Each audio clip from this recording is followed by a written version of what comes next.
नमस्कार, knocking-news.com में आपका स्वागत है। टीके पर फिर से कुछ सवाल हैं, कुछ और जवाब चाहिए, सिस्टम से चाहिए, सरकार से चाहिए, लेकिन टीका को लेकर डरना नहीं है।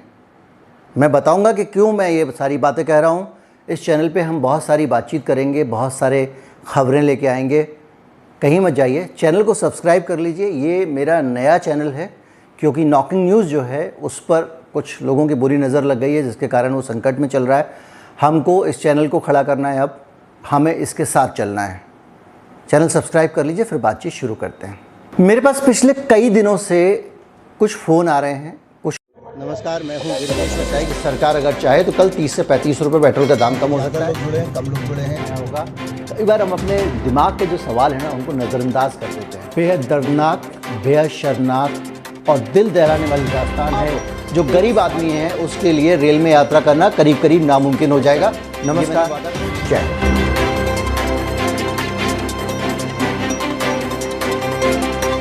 कुछ लोगों ने मुझे व्हाट्सएप पे कांटेक्ट किया, कई लोग मुझसे जानना चाहते हैं, कई लोग मुझसे पूछते हैं कि वैक्सीन लगवाना है या नहीं लगवाना। एक इस तरह के फ़ोन होते हैं और दूसरे फ़ोन जो होते हैं वो इस तरह के होते हैं जिनमें ये कहा जाता है कि साहब आपका वीडियो देख लिया, उससे हम डर गए, हम वैक्सीन लगवा चुके हैं, अब हमारा क्या होगा। देखिए, इस तरह के जब दोनों ही मामले जो आ रहे हैं, दोनों ही मामलों में मेरी जिम्मेदारी थोड़ी बढ़ जाती है, क्योंकि अगर मेरे किसी भी वीडियो से किसी भी तरह का कोई नकारात्मक संदेश जा रहा है बाहर, लोगों के बीच में भय फैल रहा है या वो आशंकित हो रहे हैं, तो ये अच्छी बात नहीं है। और मैं चाहता हूँ कि अब आपके सामने कुछ ऐसी चीज़ें रखूँ जिनके कारण आपको ये पता लगे कि कितनी सोचने और समझने की बात है और कितनी डरने की बात है। मेरी नज़र में ये डरने की बात नहीं है, मेरे वीडियोस डरने की बात नहीं है। डरना नहीं चाहिए, मैं डर ही अंदर से निकालना चाहता हूँ। लगातार मेरी कोशिश यही है, तरह तरह के वीडियोस में बनाता रहूँ और मैंने हर समय ये आपको बताया है कि डरना नहीं है। डर के कारण कोरोना ज़्यादा परेशान करता है, ज़्यादा समस्या बढ़ रही है। शुरू करता हूँ मैं कुछ खबरों से। इन खबरों से भी डरने की ज़रूरत नहीं है। सीआरपीएफ के 108 जवान मारे गए हैं। इसके अलावा सशस्त्र सेना बल, आईटीबीपी और दूसरी जगहों पे भी कोरोना के कारण लोगों का निधन हो रहा है। ये 17 अप्रैल की खबर है, 17 अप्रैल की, ज़्यादा पुरानी नहीं है लेकिन बहुत एकदम लेटेस्ट भी नहीं है। इंडियन एक्सप्रेस अखबार की खबर है। इंडियन मेडिकल एसोसिएशन ने कहा है कि 747 डॉक्टर देश भर में मारे गए हैं, जिसमें से सबसे ज़्यादा डॉक्टर तमिलनाडु में मारे गए हैं, 89 डॉक्टर हैं। इसके अलावा 80 डॉक्टर बंगाल में मारे गए हैं। ये सब लोग फ्रंटलाइनर हैं, जो कि आगे फ्रंटलाइनर मतलब जिनको सबसे पहले टीका लगाया गया, ये वो सब लोग हैं। कोलकाता में 4 डॉक्टर वैक्सीन लगवाने के बाद मैं इसलिए कह रहा हूँ कि ये सब लोग फ्रंटलाइनर हैं। चाहे आप सीआरपीएफ के या दूसरे सुरक्षा बलों के जवान देख लें, चाहे आप डॉक्टर्स को देख लें, ये सब लोग फ्रंट लाइनर हैं। उनको सबसे पहले वैक्सीन लगाई गई थी, इसलिए हम ये एज्यूम करके चलते हैं कि इनमें से सब ने अपनी वैक्सीन लगवाई होगी।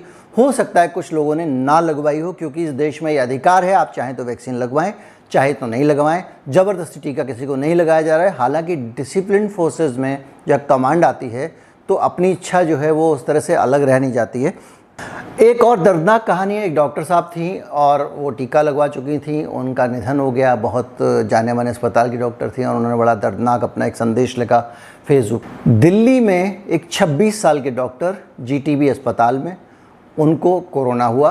कोरोना होने के बाद में अचानक जो है वो डॉक्टर ने, सरकार ने, दिल्ली सरकार ने कई होटल्स अपने पास रखे हुए हैं जिसमें जो कोरोना की ड्यूटी करने वाले डॉक्टर हैं उनको अपने परिवार के पास ना जाना पड़े, क्योंकि उनसे इन्फेक्शन फैल सकता है।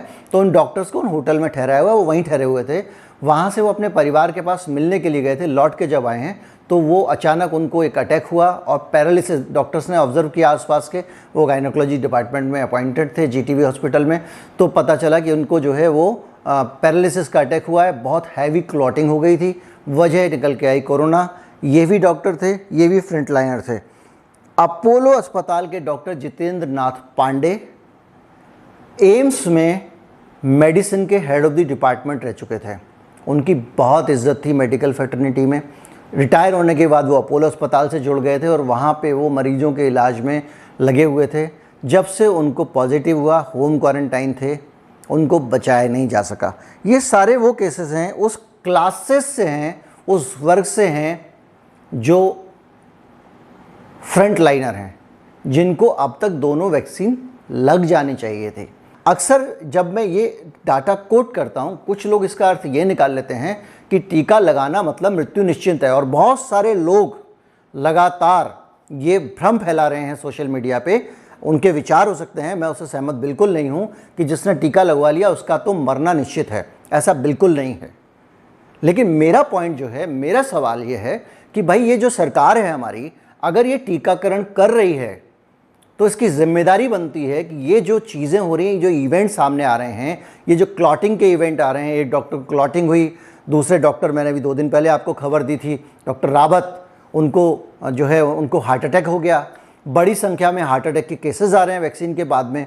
तो कहीं ना कहीं इस पर रिसर्च होना चाहिए, शोध होना चाहिए, इसको कॉग्निजेंस में लेना चाहिए, इसकी रिकॉर्डिंग होनी चाहिए। रिकॉर्डिंग का क्या हाल है मैं अपने पिछले वीडियो में बना चुका हूँ। मार्च के बाद से कोई डाटा भारत सरकार का नहीं आया है, WHO का कोई डाटा कहीं मिल ही नहीं रहा है।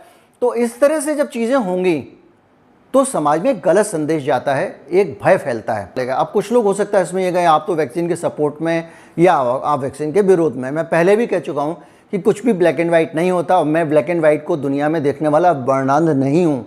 सफ़ेद और काले के बीच में बहुत सारे ग्रे शेड्स होते हैं, उन सबको देखना पड़ता है। इस देश में टीकाकरण एक बहुत बड़े स्तर पर चल रहा अभियान है।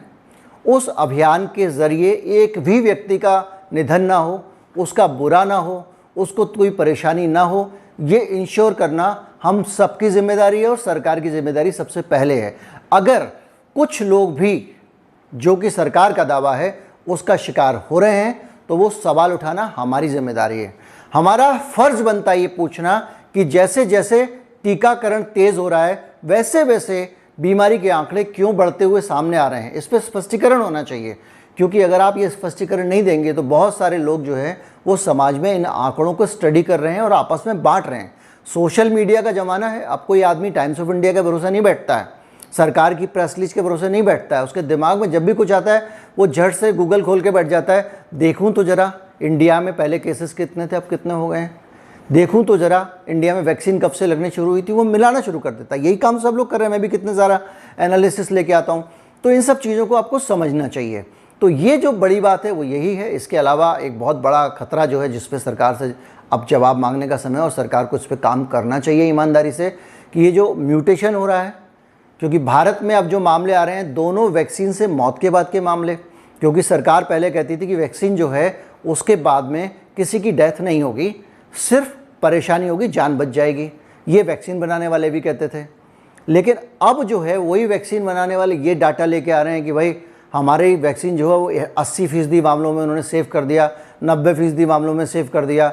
अरे भाई आप कैसे डाटा लेके आ रहे हो? ऐसे तो औषधि और गुलाब जामुन खिला के भी लोग दावा कर रहे हैं भाई कोरोना में तो वैसे भी 99-98% वैसे ही बच जाते हैं, तो आप किसी भी चीज़ से उसको जोड़ दो, तो हम कैसे मान लें कि आपके कारण हो रहा है? तो ये सारी चीज़ें समझने की ज़रूरत है।